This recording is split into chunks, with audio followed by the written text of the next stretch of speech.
Hey everyone, welcome to today's Quorum webinar on planning a winning virtual fly-in. We're going to let everyone kind of take a second to filter into the room, get settled, grab your coffee or your tea or your LaCroix, whatever you need to get settled. And we're going to get started in just a second. Want to make sure that everyone has a chance to join us today that was planning on it. And then we will introduce our fantastic panel that we've got for you all today.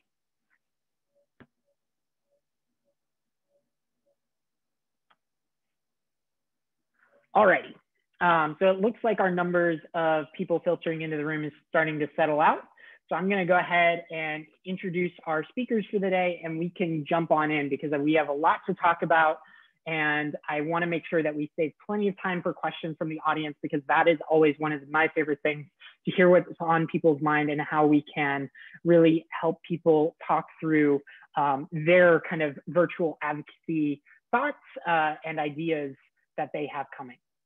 So today, my name is Ian Rutledge. I am a customer success manager at Quorum. Some of you may be unfortunate and have me as your CSM as compared to some of the other awesome members of our team.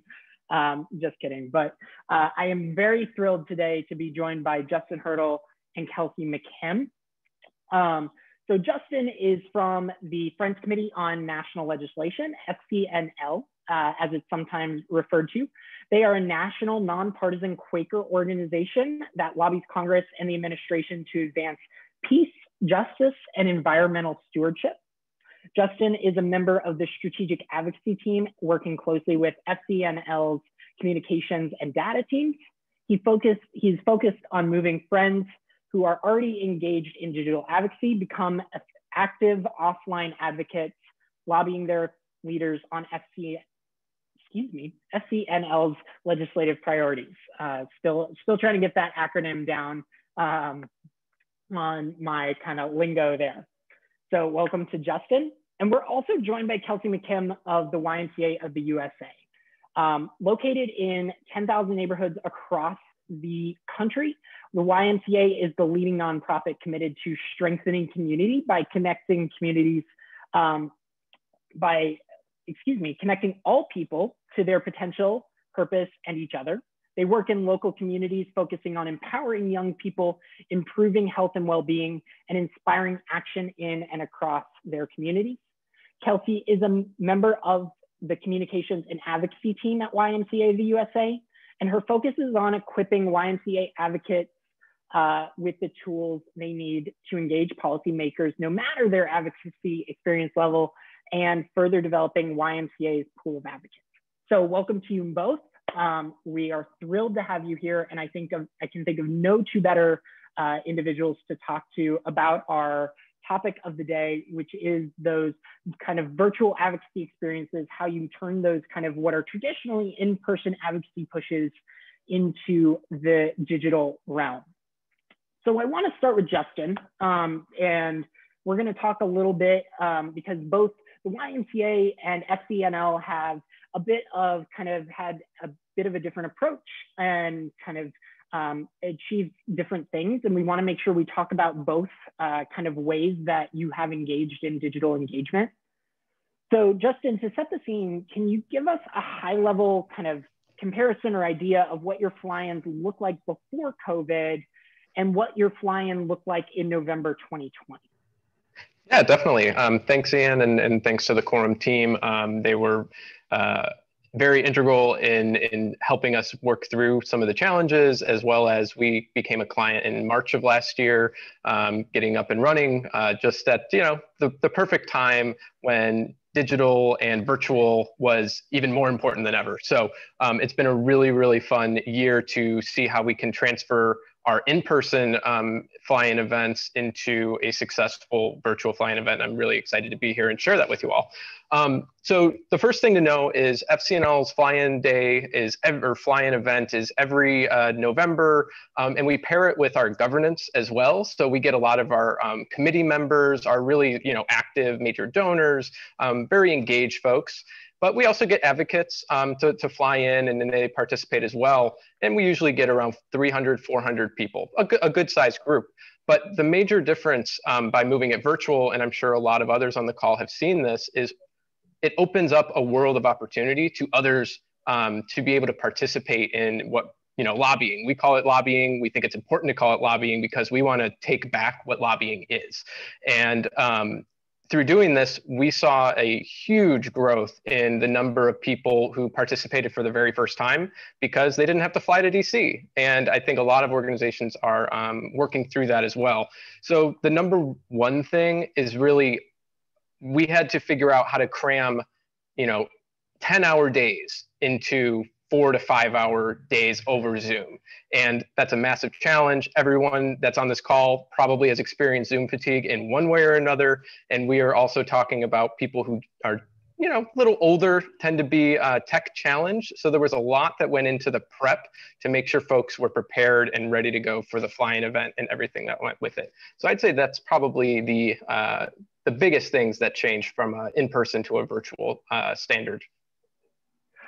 Well, and so that segues fantastically into my next question, which is, how do you kind of logistically coordinate and manage something that is so concentrated, that is so subjected to, that Zoom fatigue, that doesn't have that same, nice little lunch break with individuals that they're lobbying with, or getting to see the Capitol or something like that? How does that what does that look like as a logistics, and making sure that individuals are still engaged in that way?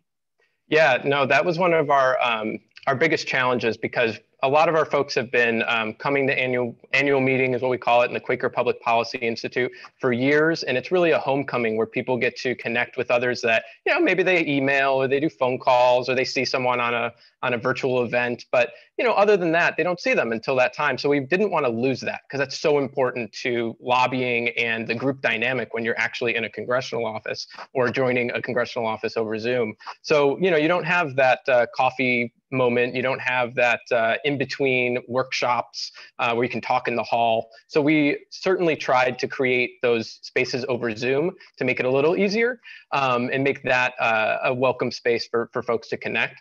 But more specifically to coordinating with the offices especially, one of the things, again, moving into Quorum for last year was we didn't have to do a whole bunch of mail merges out of Outlook, and we couldn't, we can't track that. I had someone helping me out because it's a big task, and you can't do all the fancy stuff you want. So at the most basic level, using Quorum's Outbox tool was significantly better to make sure we're hitting the right offices, that we have advocates coming from, making sure we're going to the scheduler, making sure that we can copy the assistant to make sure she's brought in the loop so she can follow up and I don't have to do everything.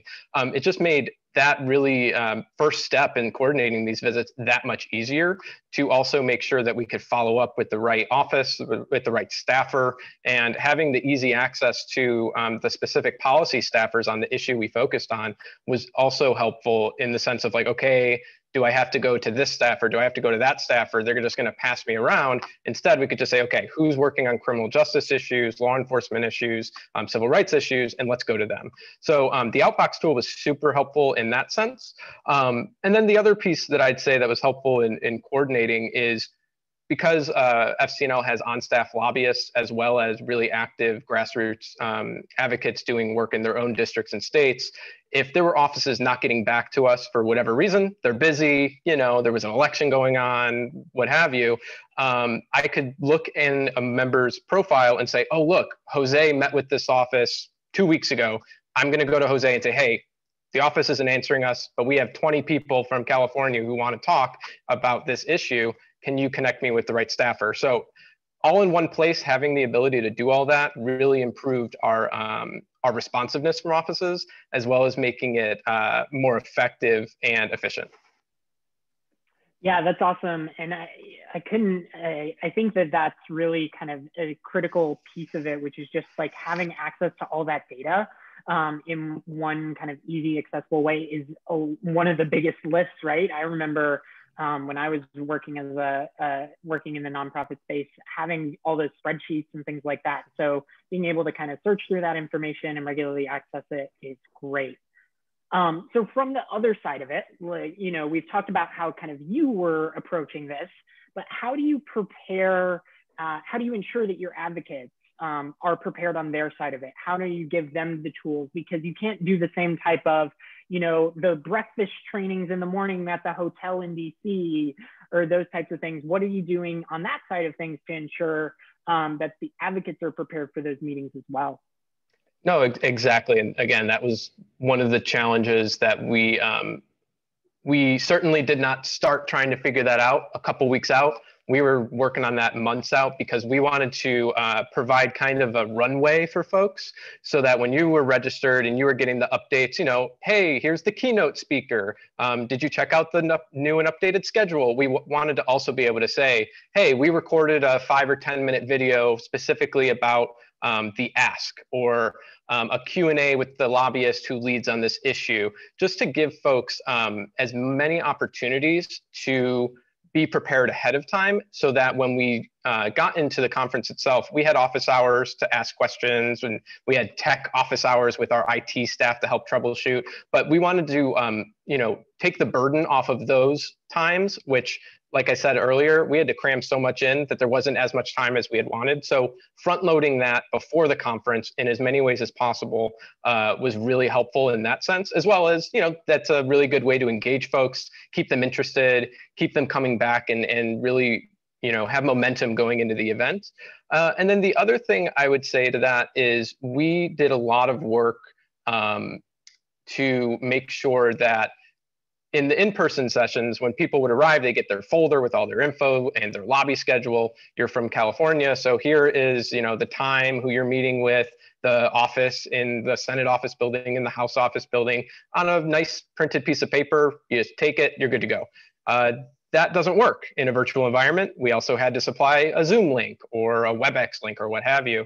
And you can't just mail that to people because, as we all know, congressional offices like to change things last minute. So we had to be very flexible, and we used Google Docs, which we're looking for other solutions, but for this purpose, we use Google Docs, made them private and kept it for each state to have their own dedicated Google Doc with their schedules, with all of the information in there to make sure that everyone in each state delegation could, as easily as possible, get connected to the offices, as well as have that community building aspect to be able to ask questions and say, hey, I'm having trouble with this.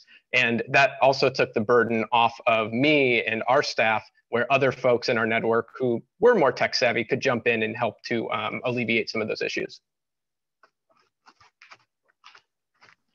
Sorry, I just realized my mute is on right there. No, that makes total sense. And I think that that's a really great way to approach that, making sure kind of you got to kind of look at it from every angle and make sure that you're covering all the bases, that you thinking through exactly what are the things that we usually provide, but then also what are things that aren't going to be, that are going to be new that we need to provide or walk through, are definitely things to think about. In kind of regards to the substance of the meetings you ended up having as part of this virtual advocacy day, what did you do? Were there specific steps or actions you took to make sure that those meetings were productive, achieved the specific things? You talked a lot about the ways you prepared your advocates, but was there anything about the structure of those meetings or anything like that that was really useful to ensure that you were kind of getting your ask really accurately made or anything like that? Yeah, no, definitely. So we, because we've been doing these and other non-event lobbying with advocates around the country for years at this point, we have a pretty standard lobby visit roadmap is what we call it. So we had to tweak it, not too much, but we had to tweak it to make it more adaptable to the virtual environment. And you know, it's easy to overlook some of these things, but the first thing we told folks to do when you get on the call is, whoever your group leader is to ask the staffer, how much time do you have? Because part of the difference here is if you're in a congressional office, you know, they can, if you get to 15, 20, 25 minutes, the staffer can figure out an excuse to start to push you out a little bit. And we all know that happens. But in the virtual sense, especially if the staffer isn't joining by video, maybe they're joining from home or whatever, it can be a little, you just don't know what to expect. So we wanted to make sure to prepare folks. Don't plan for an hour-long meeting. You're not going to have that. Plan for 15. Be excited for more than that, right? But I think the most important thing is we do an hour-and-a-half training before the lobby day. So the lobby day was on a Tuesday last year, and on the Monday we had 47 states participating, folks from 47 states, and we split them up into their delegation groups so they can go through the lobby visit roadmap, and they had an FCNL staffer with them in an individual Zoom room so they could ask questions, but it was mainly to facilitate and let them take the lead. We wanted folks to pick roles. So who is that group leader to keep you on track? Who's taking notes, which I know we'll get to in a moment? Who is going to tell their story? FCNL center storytelling is the most powerful tool in lobbying. And in November, we are focused on the Justice and Policing Act, the George Floyd Justice and Policing Act. A lot of emotion, a lot of storytelling that was really, really important. And we wanted to get those across. But because of that time, and you don't know how much time you have, we really focused on getting folks organized to know who's saying what, when they're saying it, and to keep it brief, because we wanted to make sure everyone could participate in whatever way they could. And the last thing I'll say on that is we used Quorum as we were preparing those Google Docs I mentioned earlier to pull in if that member was on the Judiciary Committee in either chamber, if they had voted for the Justice and Policing Act, were they a co-sponsor, just to not overwhelm them with information, but to give them a little bit, and to also tell them who their members were in the sense of like, hey, your member is the ranking member on judiciary. So they're a really important person to get this ask in front of. So I think those are some of the most important things to keep folks on track in these virtual lobby visits. Awesome. And you spoke a little bit to this in terms of kind of dividing out those roles, and one of those being note-taking. Kind of what was your strategy around that, just to how are you recording that? How are you pulling that in?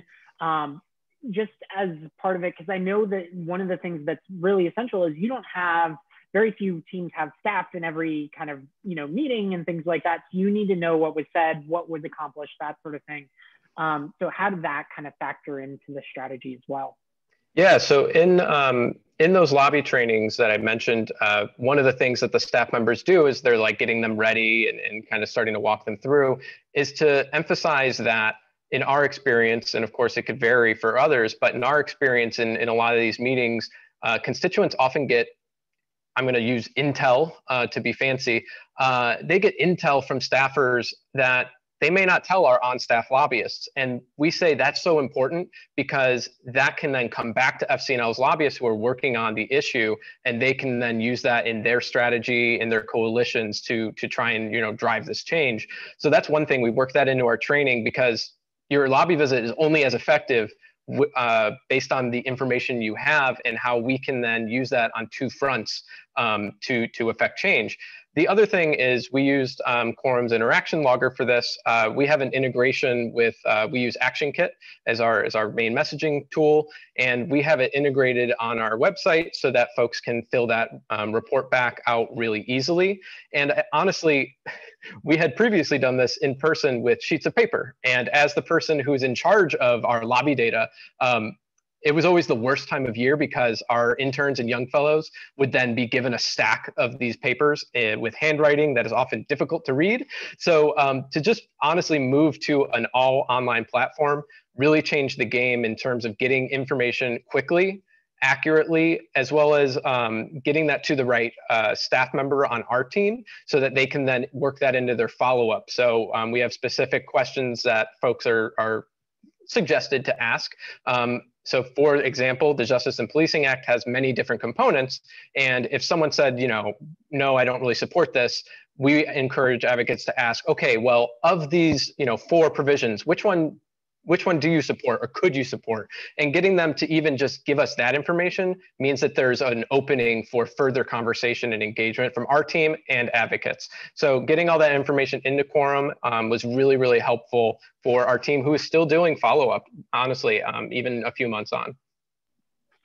Awesome. That is, yeah, I can imagine that having to kind of work through all those sheets of paper is a bit of a task. So being able to take that virtual is always a really exciting aspect of that. So one kind of last question for you before I talk to Kelsey a little bit about her experiences is just kind of what were some of your key takeaways? Is there anything that you think you should have done or would like to do differently in this kind of virtual, given this type of virtual fly-in? Yeah, I would say, we could actually, I mentioned earlier how we tried to front load before the event a whole bunch of resources like videos and fact sheets and things like that. One thing that I think we could do more of is really build in some of that community building piece, whether that's through email threads or through a Facebook group, or I know some organizations have platforms built into their sites or into some of their systems where you can do that, whether it's a Slack group or something. Because I think that's probably one of the most challenging things is figuring out how to keep the momentum in that community in a virtual sense without getting people burnt out on Zoom or burnt out on, watching a webinar and then not having time to like engage or ask the questions that come from that. So I think figuring out the community building aspects is really important. And then also, what's your follow-up plan afterwards? What do you want your advocates to do in the weeks, months, whatever afterwards, as well as how it integrates into, in our case, our lobbyists on staff and how they plan to do the follow-up. So those are, I think, a couple of the main things that we've learned and plan to tweak moving forward. Stuck on mute again. It totally makes sense. And I think that kind of community aspect is something that we're looking for in all kind of aspects.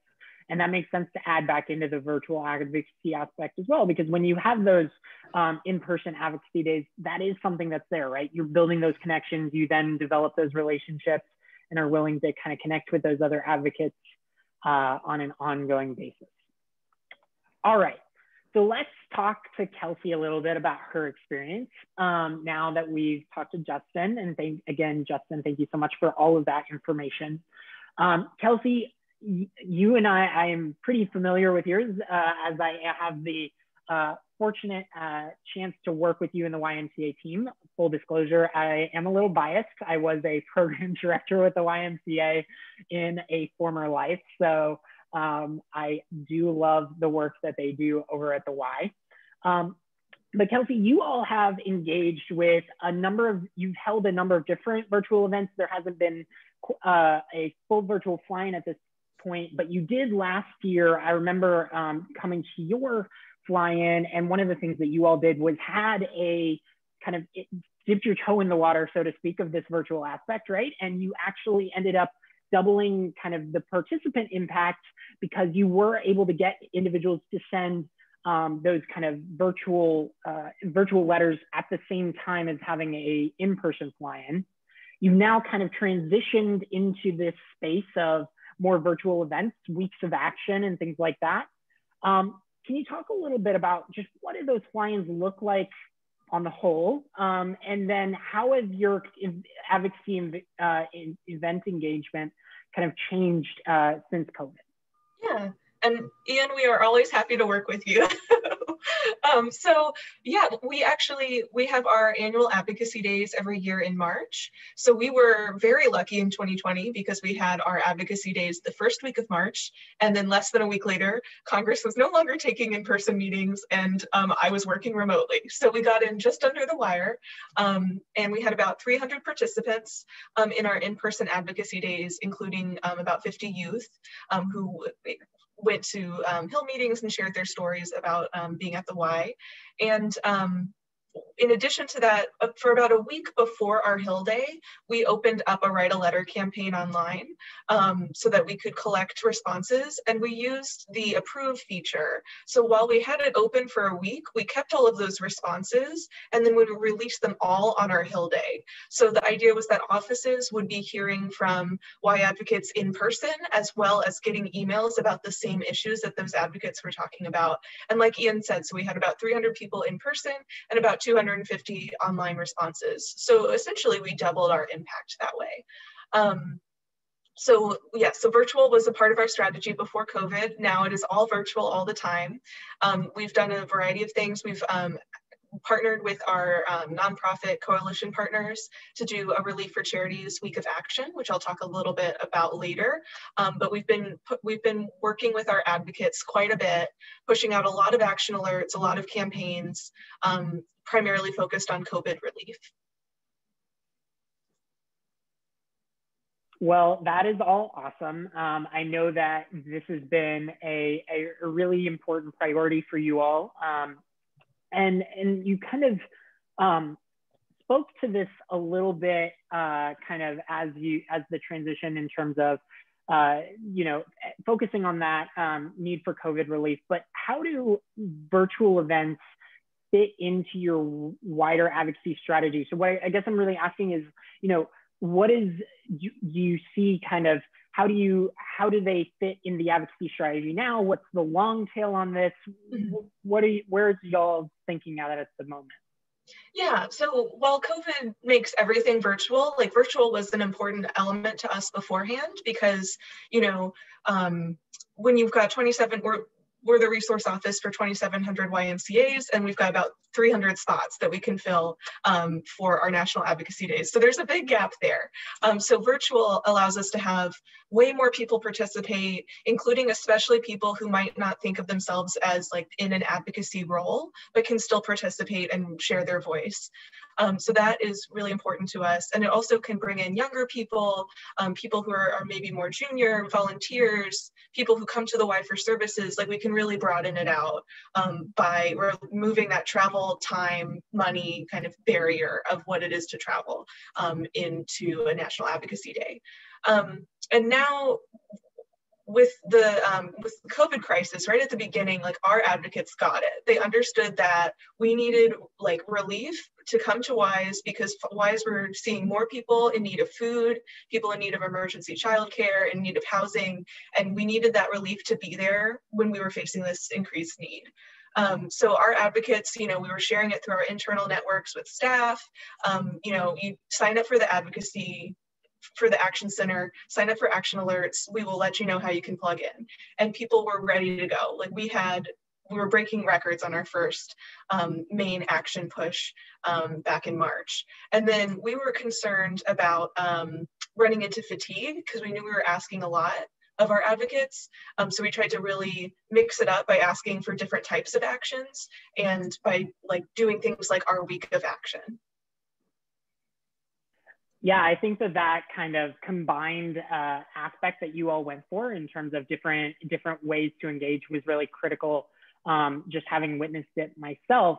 But I think one of the other aspects was that you just kind of from the sense of like thinking about that concept of the fly-in, you all also brought in kind of virtual engagements with offices too, right? And that was kind of on an ongoing basis. How did you kind of get advocates engaged in that sort of almost like a rolling, it's not a fly-in, but it was like a rolling virtual fly-in where it was kind of on an ongoing all basis. The time. Right. Yeah, so I that, you know, we hit the ground running and advocates really understood, like they were coming to us saying, what can we do? What can we do? And so we were putting together actions. But then, you know, once the CARES Act passed and, you know, there wasn't maybe like a bill moving at that time, that's when we started to get a little more creative. So we started using more quorum Twitter campaigns so that we were reaching out to legislators both in their inbox and also in their notifications on social media. And I'll say, like, a lot of our advocates created Twitter accounts just to participate in those tweet campaigns. So making it so that it was like as accessible to people who might not be familiar with this technology as possible was so important. So, you know, I would write a sample tweet so that you could go from any level of engagement, from just copy and paste this and press send, to ignore the script and write whatever you want. Well, script, using that word loosely, but so people could plug in where they're comfortable. So you'll see some accounts where their first ever tweet is, you know, I'm with the Y and we need relief for charities. And then in the summer, we did a coalition Relief for Charities Week of Action.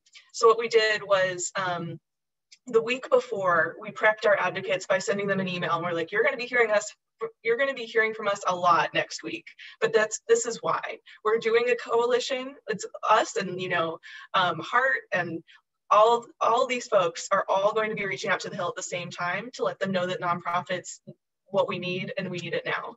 So then each day the next week, we sent out an outbox action alert, and each one was focused on a different aspect of one of our priorities. So that meant that people could choose to engage like maybe one day of the week, or they could engage all 4 days, or they could prioritize which issues were most affecting their why that they wanted to make sure their legislators heard about. And then we followed up at the end of the week. On Friday, we sent out a thank you email to say, you know, every time you hear from us, we won't necessarily be asking for something. This time we just want to say thank you. And there's no ask in this email. And we appreciate you. Your voice mattered. You know, like, here's the impact that you had, that Y advocates had, but that also that the nonprofit sector as a whole had. Yes. Yeah, that's awesome. And we've, like you mentioned, we've been having virtual meetings with legislators. So that's also an opportunity as well. And I second everything that Justin said about, you know, you have to plan in advance. You know, it's a little different having a like virtual call where you can't kind of make eye contact with someone or gesture and like, okay, you speak now. Right. But I think by this point, like, Hill offices are adapting, like they're kind of getting into their rhythm of what they're comfortable with. You know, do they use video? Do they not? And it can be a great opportunity to bring in folks, like, again, who might not normally travel, but are in the district on the ground doing the work and can kind of give a real-time update of like, you know, we served this many meals today, and this is how many we need to serve to like continue meeting the need and things like that. Yeah, no, I think those are all kind of key aspects to this kind of virtual engagement, because the one thing that, you know, as you know, there is the nice kind of aspect of fly-ins and being in person, but the kind of, I think, really cool aspect of this virtual advocacy we find ourselves is that continued engagement, right? Keeping that momentum up, making sure that your name stays in front of them and that your priorities stay top of mind. In terms of kind of the other side of the equation, we talked about this a little bit with Justin, how have you found, you know, legislators and offices in their willingness to engage and their receptiveness to your different ways of virtual engagement? Mm-hmm. Well, it can depend office to office, but we've seen that there's a lot of appreciation, especially like I mentioned, when local folks can join, you know, kind of our DC crew on these virtual visits. That makes a real impact when they can share their stories, and all of the advocacy that we try to do whenever we send like a write a letter campaign or anything like that, we try to give space for our advocates to customize that with their own story. You know, if you're newer to advocacy, you might not feel comfortable, but we try to always give that space so that they're not getting 1,000 identical letters, but that people can really show like, this is the impact that this service has on me, on my community, on my family. And the last thing I'll say is that we've also utilized quorums. I'm not even sure what it's called. I know that there's advanced outbox, the non-advanced outbox. The simple versus the advanced email tools. Yeah. Yeah. So we have used that to send an email from our Chief Government Affairs Officer directly to like key staff on whatever an issue is, that can say, you know, here's just a top line of what we're looking at, what's important to the why. If you have questions, let me know. And whenever we send something like that out, he gets questions. So I think that's really powerful. That's definitely, I think, a really cool way to add on to that engagement, tie it in, talk about, you know, I know you talked with XYZ about this, happy to talk about it further, provide more information, that sort of thing, kind of that follow-up and extra layer to keep the conversation moving forward. The grass tops and the grassroots, yeah. Exactly. So this is a little bit kind of more, looking back at this from the experience you've had over the last year. What would you say are the top line benefits, if any, of really kind of shifting to this fully virtual advocacy space? I think like one of the biggest benefits is just how many people can participate. I mean, our advocates network has doubled since March of 2020, which is huge for us. So we've got so many people who are either new to advocacy or might just be starting to think of themselves as an advocate, or realizing that, hey, what I've been doing, that's a form of advocacy. So I think that is a huge benefit. Also, a more diverse set of people who are engaging in advocacy, younger people, people of color, people who might be newer to the why, people who would be, like I said earlier, maybe not able to attend an in-person thing because that can be costly, especially if you're at a very small organization. Flying even one person out could be like a hurdle. And also, we're trying to build an outlook of advocacy at the Y that, advocacy is like a skill. So we're really looking at our upcoming all virtual National Advocacy Days as kind of a professional development opportunity where people can like learn to strengthen their advocacy muscle, kind of learn about what is advocacy, what are different ways. It's not just Hill meetings, you can be an advocate at the local level, at the state level, and getting like strengthening that muscle and getting stronger at that, I think, is a goal we're trying to develop within our movement. Yeah, totally makes sense. And as someone who's done a lot of kind of work with state legislative teams, I always love to hear the inclusion of that state advocacy as well. So, all right. So just kind of, this is really both kind of a question to both of you. Excuse me. Is just, how do you see this kind of developing as we shift back a little bit? Slowly at this point, we're still a ways away from fully shifting back, but as we do shift back to a world in which there are kind of in-person meetings and these buildings are open to advocates and things like that, do you see kind of certain aspects being incorporated from the virtual? Do you want to shift back to fully in person? What does that look like to you all in the long term? And Kelsey, you can start. I'm already unmuted, so I'll just jump in. But I think definitely a hybrid approach is, let's keep every option on the table. I think there is, for a Hill Day, there's a certain energy to that and a certain strength. And, you're bringing in people from all across the country to talk about the same issue to a lot of people. I think, that is a really valuable thing. I don't think we're going to be doing all virtual advocacy days forever. But at the same time, we can say, oh, look, we learned during COVID that, when we're not in advocacy day season, like outside of March, we can have these really valuable meetings virtually, and we can have them with the folks who the lawmakers really want to hear from, who are doing the work, who have the stories ready to share. Awesome. Justin, what about you? I think the first thing I'd say is if anyone on this call actually has a solution already, please email me. That would save me, and I'm sure Kelsey and a lot of people on this call, a lot of time and thought. But I mean, more seriously, we are certainly, we feel like we had over 600 people participate in our event in the fall versus 300 to 400 over the last several years. So on one hand, it's fantastic in many, many ways. But on the other hand, once we've done that, we feel like, and we don't want to put the lid back on that, because it's truly fantastic and inspiring to see how many people can participate and want to participate in this new virtual landscape in doing this advocacy. We're exploring how to figure out how to do a more hybrid model because, even though we don't know all the vaccine stuff and everything, November of 2021 is going to be here really fast. So we're exploring that, but I would love, if you have resources or thoughts, please let me know.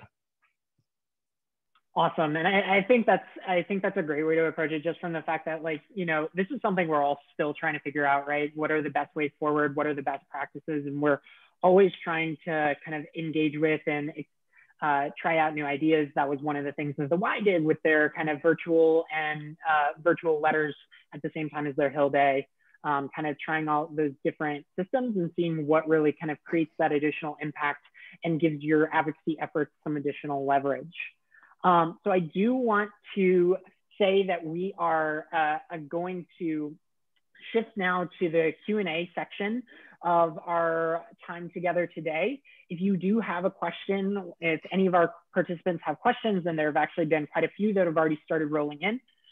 If you do have a question, there's a Q&A box at the bottom of your screen on the Zoom system, and you can input your question there. We will try to get to as many of these questions as we can today. I don't know that we'll get to all of them, but we will try to get through as many as possible. I will also say that soon you will see a poll coming from our friend Satya, who is also helping me manage the questions today. She's going to be offering to send out this recording. So if you are interested in receiving the recording to this webinar, please just answer that poll once she posts it. But I will go ahead and start with the question. This first one is for both of you. Justin and Kelsey, how did you ensure that your advocates showed up to the meetings? Also, how big were your groups of advocates, and how did you decide on a group leader? I can jump in on this one if that's okay, Kelsey. So I'll say we did a lot of, well, one thing I'll say first is, I think I mentioned at the beginning, our fall event tends to be a lot of our core people and governors and committee members. So right off the bat, we're already hopefully expecting that they will attend and participate. So that's a little helpful. If you have that core group that you don't have to worry about, don't focus on them as much. Focus on those newcomers and the folks who, they haven't done this before, have questions. But we did, in the lead up to it, a lot of emails out of, for me, Outlook, connecting the state delegations and giving them updates. So that's, in our case, 47 different email threads, which on one hand is a lot, but on the other hand, you got to do what you got to do. And then in the days leading up, we also did texting outreach, and we, just very bluntly were like, hey, lobby visits are on Tuesday from 12 to 5. We need to know, because offices need to know who's attending. Will you participate or not? Yes or no, just to keep it really simple. And people responded to that because generally we don't want to disappoint offices. Part of my job is to also protect FCNL's reputation on the Hill. So we need to make sure that we get that information, and people were very responsive to that. So I think multi-channel confirmation that they are planning to attend is probably one of the better ways to do it. Awesome.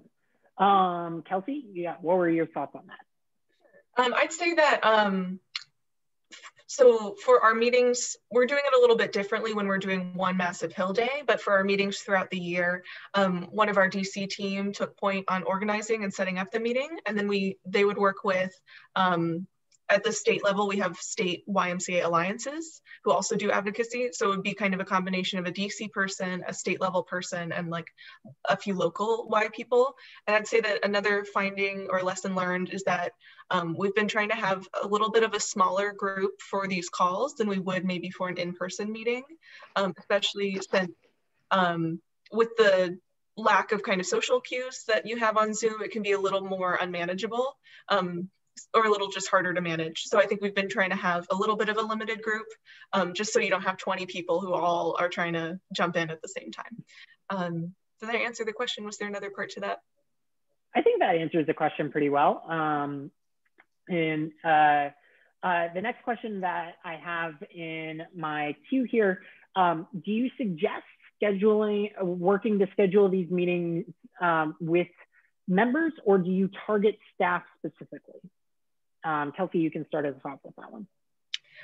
We have had kind of the same attitude that we would have when scheduling an in-person meeting, where we assume we're going to be meeting with a staffer, and if we can get a few minutes of the member's time, even better. I think one thing that the legislators have started to get the hang of is like popping in and out of Zoom meetings the way they might an in-person meeting. So that's one way that I think they're kind of adapting. Is we noticed earlier on, we were less likely to have a legislator on, and then now they've kind of figured out, oh, here's how I can be on for 5 minutes and then duck out again. So I would do it the same way, contact the scheduler, say we'd love to meet with Representative X or a member of their staff. Gotcha. Justin, what about you?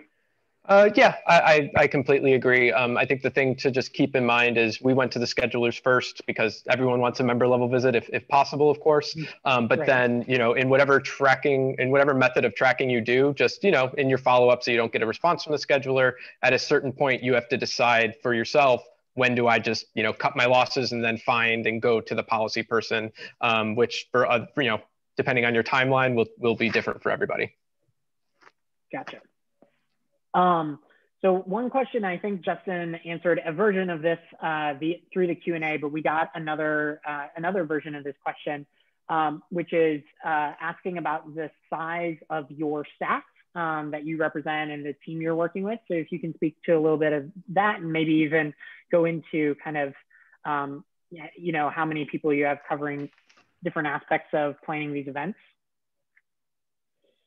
Sure. So our government relations team at YUSA is about 12 to 15 people. And so some folks focus on the states and some on the federal. And then we also, like I mentioned, we have this network of YMCA alliances. I won't go into detail. I don't want anyone to fall asleep, but we've got folks at the state and the national level, but my immediate team would be about a dozen.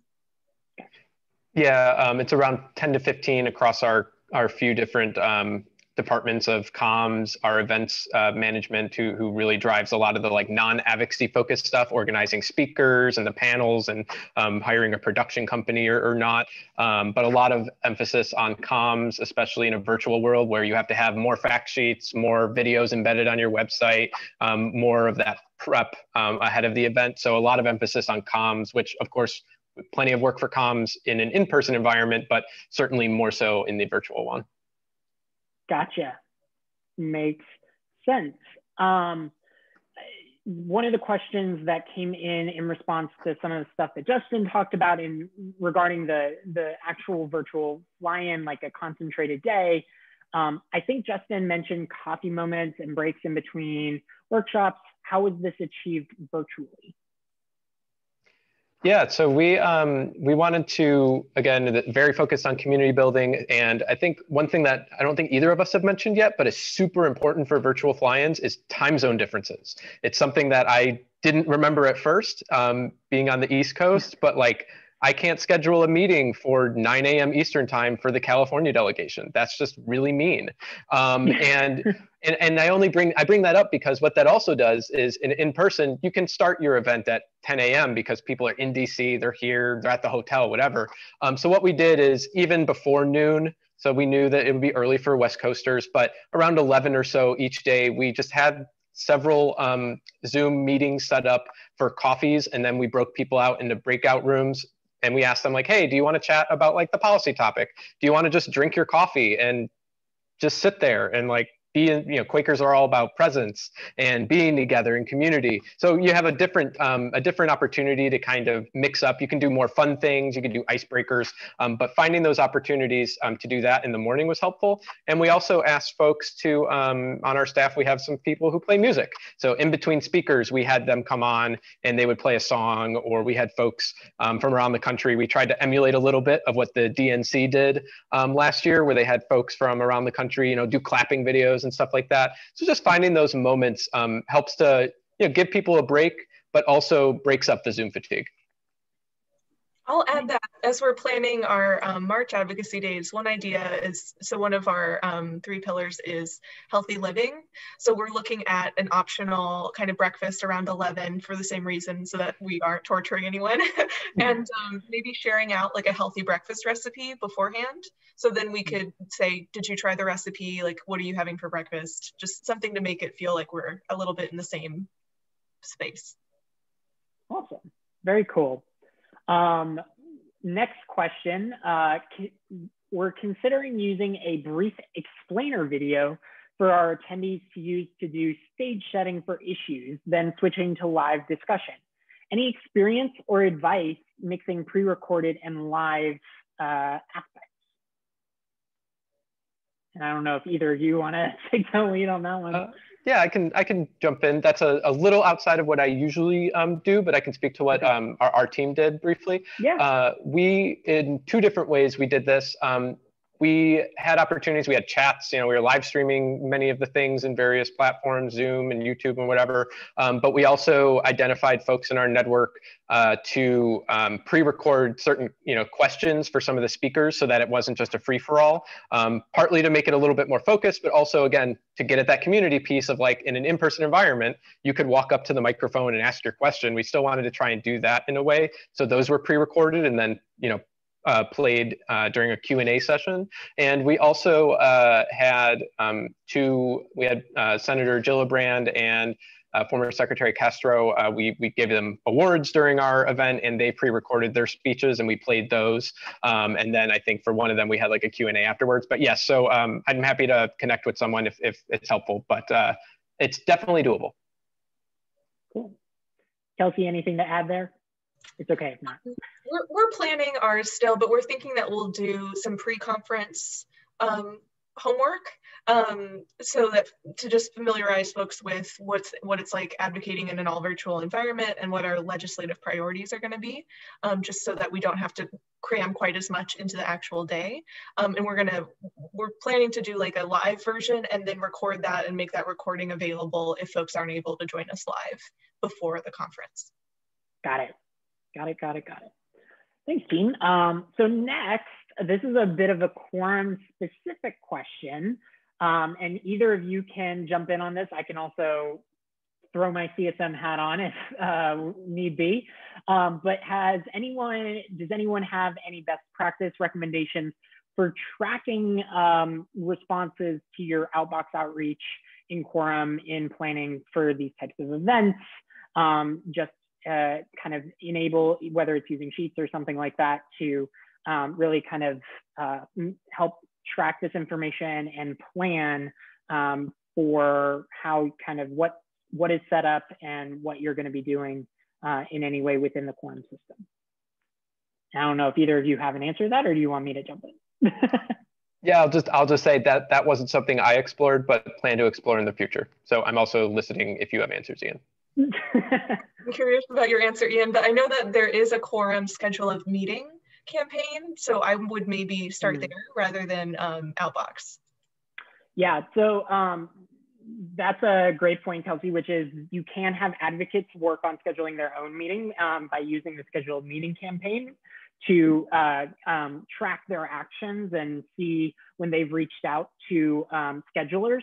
The thing is, when you utilize that, I will say you do have to make sure you're kind of in communication with those advocates to kind of make sure that they've received a response. I think my kind of best recommendation here is like you can set up a sheet that is around officials, utilizing kind of build a spreadsheet for all 535 offices on the Hill plus territories. And then you can create, there are different custom field columns. So if you wanted to say, is meeting scheduled for 2021 Hill Day or whatever the column or field is called, you can create those. And those are editable on the sheet. So you can manage those within Quorum. And if you create those as custom fields, those would also live on the profiles. So there are different ways that you can engage with custom fields in combinations with sheets and those official profiles that enable you to store all that information directly within the system. I don't know that at this time there's a way to like automatically sync any replies you get about scheduling that. You do, I think, still have to input a yes or a no or something like that as part of the information. But there is a way. I think the real advantage of utilizing Quorum for that instead of putting it in an Excel sheet or something like that is then, again, Justin mentioned this earlier, this is all in one place. You have those records all within that central system. You can easily pull down the road which offices did you meet with for your 2021 virtual fly-in or those types of things, which makes reporting down the road easier and a lot of different things. So your CSM would also be happy to talk to you about those types of strategies. All right, so within Quorum, this is also a Quorum specific question. Within Quorum, is there a dedicated page for virtual lobby days instead of using a Google form or a place that can be built out or customized so it's a one-stop shop for talking points, background materials, and congressional member data? So one thing I'll say, I'll hand this over to Justin and Kelsey if they have any thoughts here on utilizing maybe the Action Center for this kind of stuff.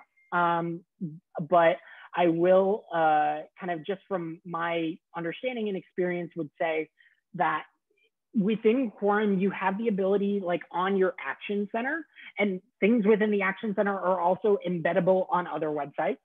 But on the Action Center, you can launch those log a meeting campaigns. So you can get those notes that Justin was talking about, collect that information from your advocates. You can build issue pages to educate advocates on the issues. And you can even embed like YouTube videos. So if you have those YouTube training videos on issues, you can embed them on those issue pages in your Action Center. And you can also go into your Action Center to find what officials represent you. So you can then see exactly who your representatives are and things like that. So those are some of the kind of just baseline aspects. I don't know if Justin, Kelsey, you have anything to add about utilizing any of the systems on that front? No? Okay. Fair enough. Hogged that question a little bit. All right. So I think we have time for one or two more questions. One of the attendees said, how do you advertise and get engagement from your potential attendees for a virtual fly-in? Yeah, I can jump in and say we put a lot of emphasis, especially in the virtual world, to invite to a lot of our engaged people, whether they were our committee members, governors, whatever, said, this is a real opportunity to share this as an opportunity that anyone can join, because you don't have to fly and pay the money to come to DC. And especially because a lot of our folks, some of our active folks are a little on the older side. Sometimes that's more difficult, especially in COVID times when you shouldn't be interacting with people several months ago. So we did a lot of word of mouth, but also had flyers that were very easy to share, whether on social media or on your church's listserv or your group that you lobby with back home. And we also did a lot of events before the actual fly-in to kind of tease a little bit. And every time we had one of those events, we plugged it and said, oh, if you've liked this, if you enjoyed this, you'll really enjoy and get a lot out of our fly-in event that's going to have hundreds of people. So just trying wherever we could to do that and encourage people to share it with others in their networks. Got it. But typically we reach out a lot through our state alliance folks who are also doing kind of that state level advocacy. And this year, since we are trying to reach out to more new advocates and expand, how many people can be coming, we're also looking at our YMCA employee resource groups. So like a women's resource group, African-American resource group, young leaders resource group, to kind of have that, reach out to the folks who might see an advertisement or a post about it and not think, oh, that's for me, to kind of bring those folks in too.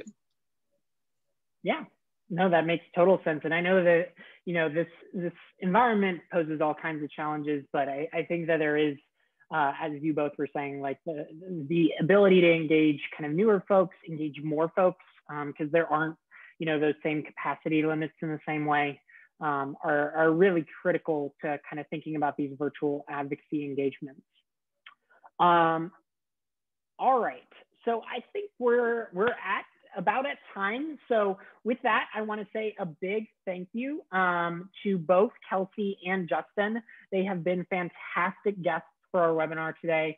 I really hope that you all took away some really great ideas and best practices for what you all are planning to do with your virtual advocacy engagement in the coming year. The recording of this webinar will be available at quorum.us/webinars/virtual fly-in.